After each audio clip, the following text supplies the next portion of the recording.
Hello friends, welcome to my channel. I am going to read fact in the Hindu newspaper. Can India eliminate malaria by 2030? By Serena Josephine M. The story so far.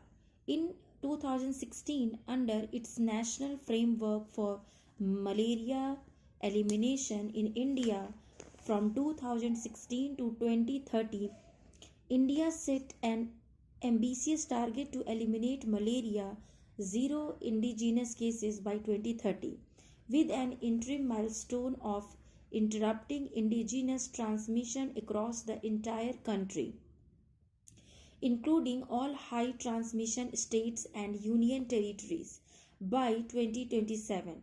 By the end of 2025, the Ministry of Health and Family Welfare reported that robust surveillance and sustained interventions had led to 160 districts across 23 states and UTs reporting zero indigenous malaria cases from 2022 to 2024. This was seen as a significant milestone as it meant that the country was getting closer to completely eliminating malaria. How is prevalence of the disease measured? According to WHO, a country is granted a certification of malaria elimination when the chain of local transmission of all human malaria parasites have been interrupted nationwide for at least 3 consecutive years, and that a fully functional surveillance and response system is in place to prevent re-establishment of indigenous transmission. As of mid-2025, 47 countries or territories have been officially certified malaria-free by the World Health Organization. Where does India stand? The World Malaria Report 2025 notes that India made significant progress in reducing malaria incidence and mortality in its high endemic states, officially exiting the WHO high burden to high impact group in 2024. Malaria cases reduced by around 80% from 2015 to 2023 in this century. In 2024, India accounted for 73.3% of the 2.7 million estimated malaria cases in the WHO Southeast Asia region.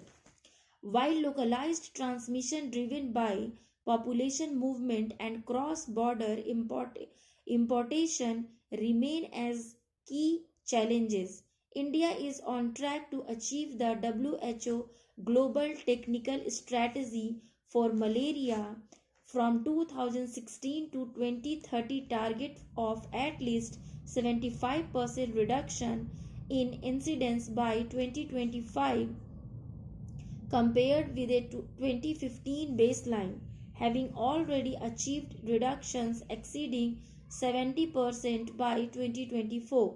The World Malaria Report added. If Tamil Nadu is taken as an example, data from the state's Directorate of Public Health and Preventive Medicine show a steady decline in malaria cases from 5,587 in 2015 to 321 in 2025.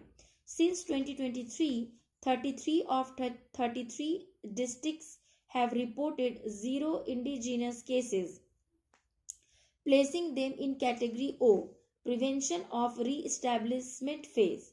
The remaining 5 districts, including the capital Chennai, are classified as category 1, elimination phase, where the annual parasite incidence is less than 1 case per 1,000 population at risk.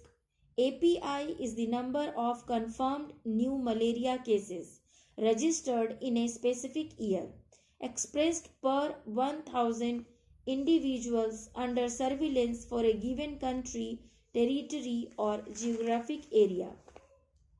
How is India working to eliminate malaria? The country has put in place two national plans to guide and accelerate malaria elimination. The National Framework for Malaria Elimination in India 2016 to 2030, which outlines the vision, goals, targets for a phased malaria elimination, and the National Strategic Plan for Malaria Elimination 2023 to 2027 that builds upon earlier frameworks. According to the NSP, transforming malaria surveillance as a core intervention for malaria elimination, ensuring universal access to malaria diagnosis, treatment by enhancing and optimizing case management by testing, treating, and tracking, and ensuring universal access to malaria prevention by enhancing and optimizing vector control are among the key strategies. In Tamil Nadu, measures to detect malaria are being carried out intensively in government hospitals and primary health centers. Larval control measures are implemented alongside. One of the key focus areas is to monitor migrant workers. Intensive surveillance is being taken up among workers coming from malaria prone neighboring states. What are the challenges? One of the challenges is migration from malaria endemic neighboring states that poses a risk of reintroduction in low transmission areas.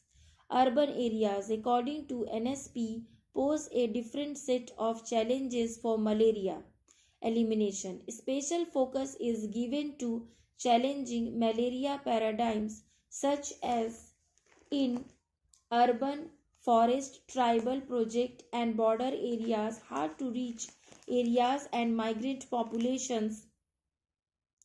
It said, acknowledging that the WHO Southeast Asia region has made major progress towards malaria elimination, achieving reductions in both incidence and mortality over the past 2 decades. The World Malaria Report stated that significant challenges remain. Persistent Plasmodium vivax transmission, which accounts for nearly two-thirds of regional cases, continues to complicate elimination efforts.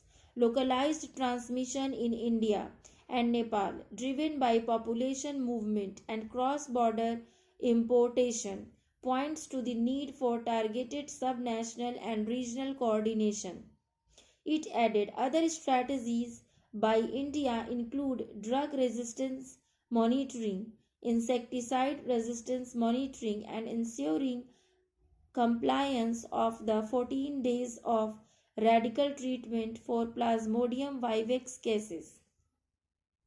The World Malaria Report 2025 has also highlighted the growing threat of anti-malarial drug resistance. As the WHO noted, partial resistance to artemisinin derivatives, the backbone of malaria treatments, after failures of chloroquine and sulfadoxine pyrimethamine, has now been confirmed or suspected in at least 8 countries in Africa, and there are potential signs of declining efficacy of some of the drugs that are combined with artemisinin, with the government focusing on achieving zero indigenous cases by 2027 and ensuring prevention of malaria re-establishment. Measures to strengthen surveillance system and diagnostic capacities and intensifying control measures in high burden districts are pivotal. What is the road ahead? It is Annual Report 2024 to 2025. The MHFW said that in 2023, 34 states UTs achieved an annual parasite incidence of less than 1 except in two states, Tripura and Mizoram. In Tripura 5.69 and Mizoram 14.23. T. Jacob John, senior virologist, said the most important aspect in this phase is accuracy of data. Next, to ensure that private practitioners report cases, strict public health surveillance is needed. All doctors should mandatorily report even suspected cases of malaria, he added. T.S. Silva Vinayangam, former Director of Public Health and Preventive Medicine, Government of Tamil Nadu, said malaria in urban areas continues to be a challenge.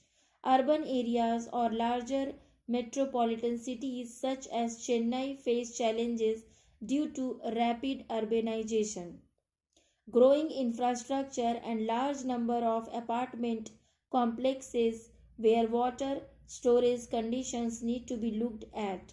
Here, the government alone cannot play a role but needs measures at the individual household level as the source is clean water, he said. Thank you for listening.